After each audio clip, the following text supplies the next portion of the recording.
Welcome to NuttieBuddie Entertainment. The Bad.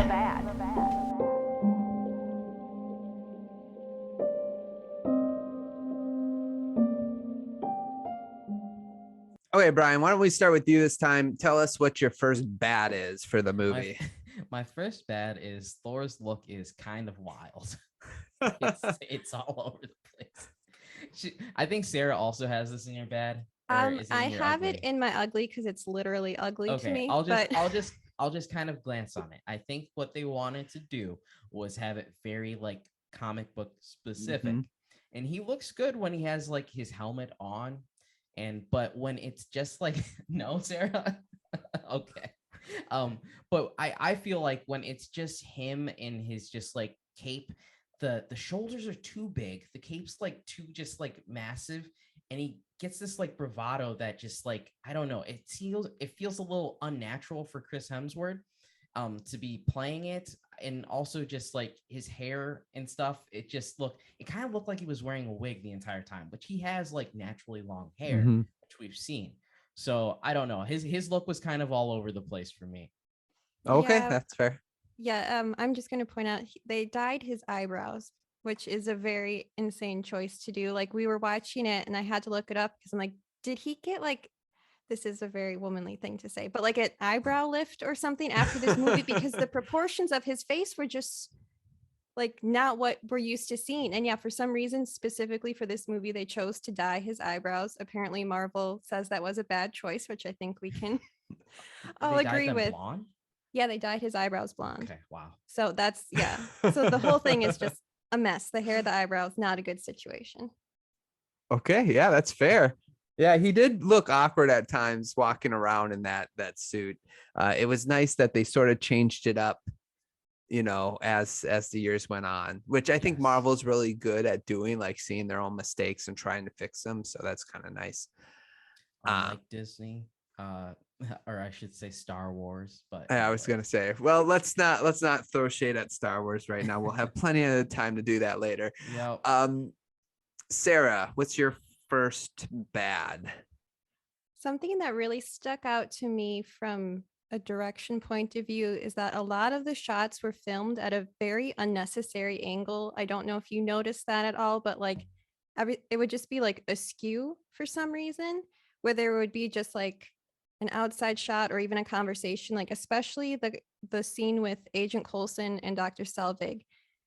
There's like shots where like we're looking at the perspective of like Coulson's feet looking down at Selvig, or it's just like at a weird angle, and then there's tons of like quick cuts. And like once I noticed it, I just couldn't stop noticing it. And it was just, it didn't, you know, I don't go to Marvel movies for like, oh, this is going to be innovative filmmaking, but it was a very bizarre choice, and it kind of I don't understand what the purpose was, and it would just every time I noticed it was like, oh, this is irritating. That's great. This is a very Chris commentary, which you're doing great filling in. Yeah, that's right. That's right. He'll be so proud if he listens. No, I notice it now because I remember distinctly that scene, but I it's not something like if you listen, you know that I'm not like the CGI and all that stuff. It doesn't bother me as much as the other guys, but it's good to hear a different perspective on it. So yeah, could do better, Marvel. Come on, get your act together. I'm going to start out with the Destroyer. Okay, I like it, but what I don't understand, and maybe I need to do research on this, okay, it was very powerful. Why was it a last resort to protect the vault? Why do you have guards down there? Why wouldn't you just have the Destroyer ready to go to protect the vault? And then the other thing is like, why don't you have more of them? That's a good question. Do we get into where he was created in like another movie or something? No, that's why I probably should do more research. So if you're listening to this and go to the YouTube channel, I'll have a clip on, just comment, make like, subscribe. That's right. Comment, like, and subscribe, but mainly comment. Just tell me what I'm missing on that. I'm sure my older brother will tell me too. But that was one thing. I was just like, so the frost giants come in, they kill the two Asgardians, and then they, Odin senses that he lets the destroyer out. And I'm just like, well, wouldn't this guy be like good to have ready to go? Like, why do you need to let him out? Just let him. And then why don't you have more of them? So that's to me like a bad, mainly probably because I don't know enough, but story wise, it's just like there should be more of these, and they should not be like last resort. Have them out there, have them going to town on people. Yeah. Well, it could also be that, it's something that they can't prepare for, because, you'll think like, oh, there's guards there, but I don't think Loki knew that the destroyer was there protecting that until that happened as well. So him sending the destroyer onto Earth also freed up that space where he could get to the cube and use it without, this destroyer there or whatever. So do we know, because this is something that did somewhat confuse me when the destroyer was on Earth, is it controlled by someone? Because it felt like Thor was talking to Loki through the destroyer, like he was in control of how it was fighting almost. Yeah. Okay, because I don't feel like they king has control over. Okay, I don't feel like they established that very well, that like they're responsible for who it's attacking, and how it's attacking, I guess, as well. Yeah, no, that's a good point, because it did seem like when that moment when the destroyer turned around, like after Thor like said, just leave this place, and then he turns around and whacked him, it almost looked like Loki was turning around and whacking Thor along with the destroyer. So no, that's a good point. You know what they look like though? I or maybe it's the other way around. You guys ever see X-Men Days of Future Past? Yeah. Oh, okay. Colossus? Not Colossus, the Sentinels. It was almost looking like the Sentinels a little bit. And then when he did that like flip around thing, it kind of reminded me of the Sentinels in Days of Future Past. Yeah. I also I for some reason thought in this movie the that creature was like bigger. It was like man size, but for some reason I thought like it grew in size and was like a giant or something like that. I don't know why I had that thinking, but I was just surprised throughout it. It was still the same size, but well, it's interesting because it is bigger than the Frost Giants, right? Is it?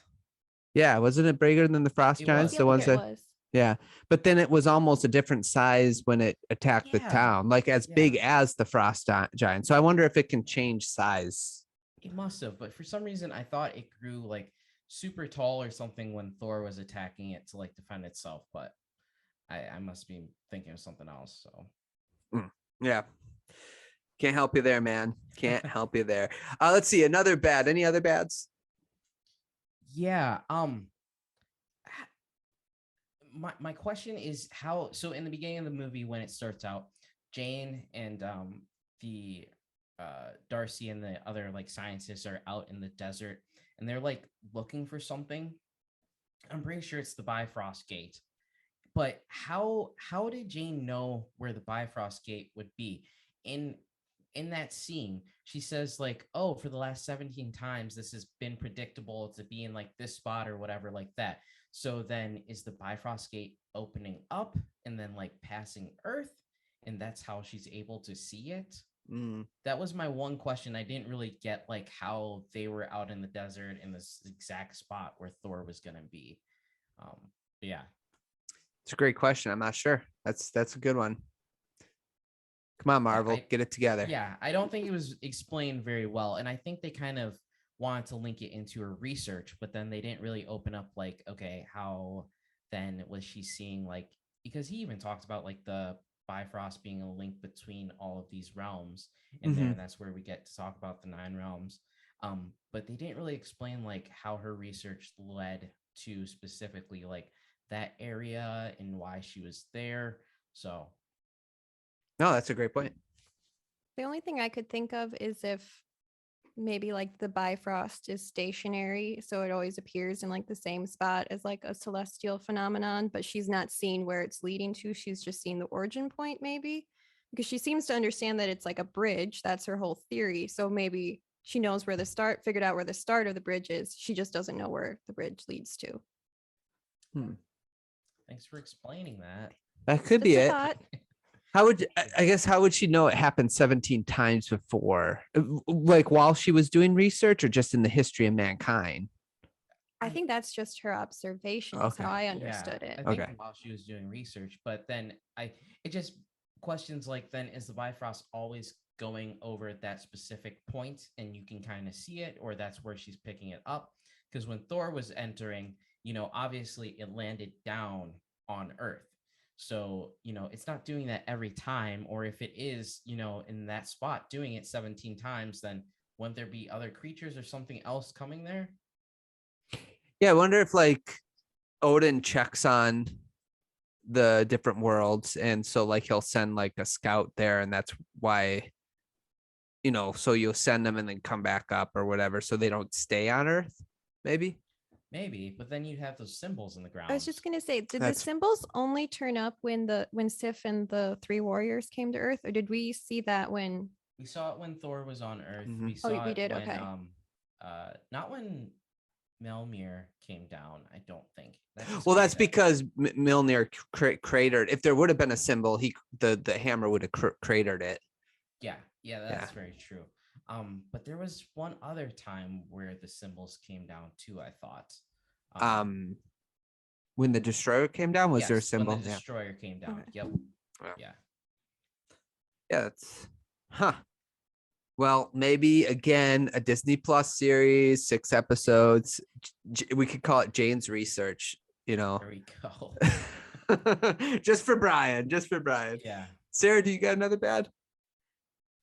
For me, I think we touched on how like the CGI and like Jotunheim wasn't great. It was just very dark, which for me makes like the fight scene there kind of incoherent. What's going on? Because when you're maybe that's just a me problem. Anytime there's a fight scene where it's overly dark, I'm like, I'm lost for the most part. So I thought that I didn't love that scene. And then even I kind of felt like the CGI during the Loki Thor fight was a little iffy in parts as well, like figuring out what's going on. But that could also again just be a me problem. I'm sure Chris agrees with you. Oh, I Like- would assume so. Preach. Okay, nice. I did not notice the CGI thing. I'll be completely honest with you. I did notice the darkness of the but I think the whole point of that is now it doesn't mean it's they could have probably lit it up a little bit more, but just because of their power source being taken away from how they fell onto dark times, basically. So it's supposed to, I guess, have a gloomy feel, but That makes sense. I don't know. It always bothers me when it's too dark that it's like, well, you can't understand what's going on. Yeah. and Yeah, it feels like a cover for sometimes then being like lazy with the CGI, but that's just kind of my thought on it. no, that's true. Any other bads? So Sarah had in her good the I think like Thor and Jane Foster romance. I had it in my bad. Oh, because, really? yeah, to me it did feel kind of forced. Like he was on Earth for 5 days, I want to say, and they like shared like a moment under the stars, but that's about it. And now from this period of him being on Earth, they're both like frantically trying to find each other, find their way back to each other after like 5 days. Really, it seems a little far-fetched to me, but I don't know.